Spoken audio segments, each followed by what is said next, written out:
సుప్రీంకోర్టులో నటుడు మోహన్ బాబుకు ఊరట లభించింది. మోహన్ బాబు ముందస్తు బెయిల్పై సుప్రీంలో విచారణ జరిగింది.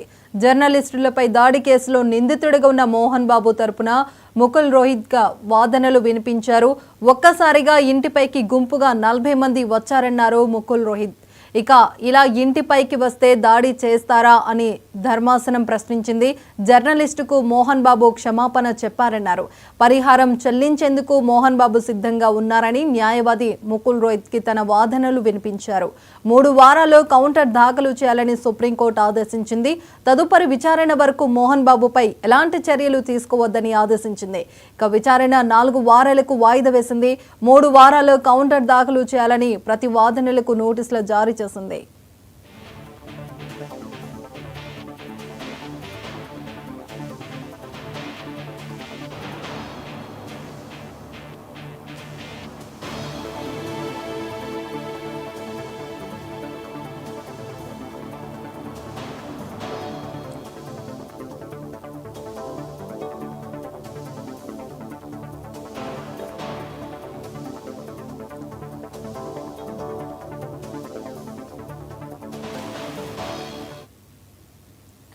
సుప్రీంకోర్టులో నటుడు మోహన్ బాబుకు ఊరట లభించింది. మోహన్ బాబు ముందస్తు బెయిల్పై సుప్రీంలో విచారణ జరిగింది. జర్నలిస్టుపై దాడి కేసులో నిందితుడిగా ఉన్న మోహన్ బాబు తరపున ముకుల్ రోహత్కి వాదనలు వినిపించారు. ఒక్కసారిగా ఇంటిపైకి గుంపుగా 40 మంది వచ్చారన్నారు ముకుల్ రోహిత్కి.